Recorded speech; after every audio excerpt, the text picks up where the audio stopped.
11th standard students, in exercise number 3.9, 7th the second subdivision, we have to prove this. First of all, I will start with, I'm just considering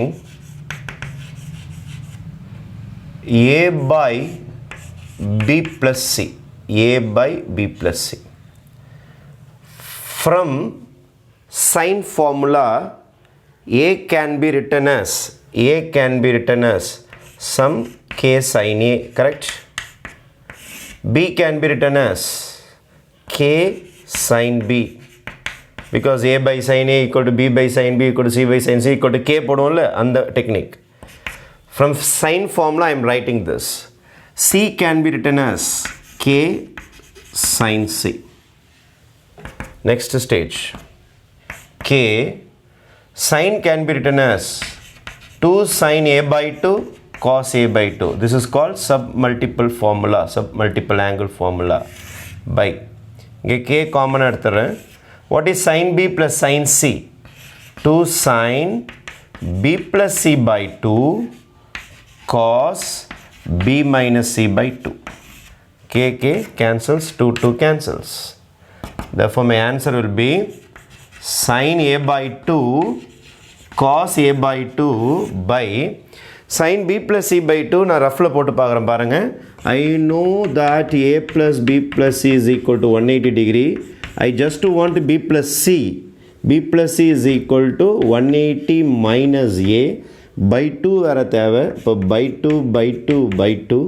அப்போ b plus c by 2 is equal to 90 minus a by 2. I want sin b plus c by 2. இப்போ sin b plus c by 2 is equal to sin 90 minus theta. What is sin 90 minus theta? Cos theta. Cos theta. Cos a by 2. Sin 90 minus theta is cos a by 2. அப்போ இந்த இடத்துல sin b plus c by 2க்கு பதில் என்ன வரப்போகுதுன்னா cos a by 2 cos b minus c by 2. இங்கே cos cancels. Therefore, my final result will be sin a by 2 by cos b minus c by 2. This is my result number 1. This is the answer for a by b plus c. Am I right?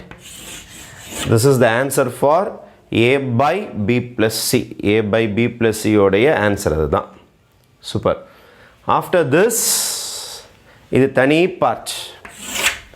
Case 1 a by b plus c ready பண்ணியாச்சு. அதே மாதிரி sin square a by 2 by cos b plus cos c இதை தனியாக ready பண்ண போகிறேன். இந்த b plus c கீழே கொண்டு வந்தேன். a by b plus c அதை தனியாக ரெடி பண்ணிட்டேன். அடுத்தது sin square a by 2 by cos b cos c இதை ரெடி பண்ண போகிறேன் 2 times, right? 2 times sin square, again consider, this is another new sum. This is a separate sum, this is a separate sum, these two are not linked. அதுக்கப்புறம் தான் link பண்ணுவோம் நம்ம. 2 sin square a by 2. What is cos b plus cos c? 2 cos b plus c by 2 cos b minus c by 2. Again, இங்கே போகிறேன் 2 cancel பண்ணிடலாம். இங்கே சைனுக்கு பதில் cos b plus c by 2 equal cos 90 minus theta. What is cos 90 minus theta? sin theta வந்துரும். Same இதை பாருங்க, போன வாட்டி sin b plus c by 2, இந்த வாட்டி cos b plus c by 2. cos b plus c by 2 வந்தால் இங்கே cos வரப்போகுது. cos 90 minus theta is sin theta. அப்போ இது என்ன மாறிடுனா உங்களுக்கு sin square a by 2 by இதுவும் sin a by 2 மாறிடும். இங்கே cos வந்த மாதிரி sin வரும். ஏன்னா இங்கே sin வந்தால் இங்கே cos வரும், இங்கே cos வந்தால் இங்கே sin வரும். அவ்வளோதான். cos b minus c by 2. sin ஸ்கொயரும் cancel ஆகிடும். Therefore, your answer will be sin a by 2 by cos b minus c by 2. This is my result number 2. This is the answer for this one. This is the answer for this one. Compare these two. First equation second equation compare பண்ணுங்க. என்னுடைய RHS பாருங்க, sin a by 2 cos b minus sin a by 2 cos.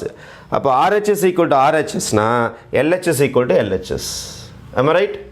From 1 and 2 RHS ஓட வேல்யூவும் RHS value ஈக்குவலாக இருந்ததுன்னா LHS equal to LHS. From 1 and 2, the value of A by B plus C and the value of 2 sin square A by 2 by cos B plus cos C are equal. I have shown that this is sin A by 2 cos B, this is sin A by 2 cos B. ரெண்டுமே equal. அப்போ இவனோட வேல்யூவும் இவனோட value ஈக்குவல்ன்றதுனால இவங்க ரெண்டு பேருமே equal quantity. Just cross multiply பண்ணிங்கன்னா என்ன வரும்னா A bracket cos B plus cos C is equal to, இதை கிராஸ் மல்டிப்ளை பண்ணிங்கன்னா 2 times B plus C sin square A by 2 வந்துருச்சா பாருங்க. A into cos B plus cos C is equal to 2 times B plus C into sin square A by 2. This is your final result. Okay, hence proved. Thank you.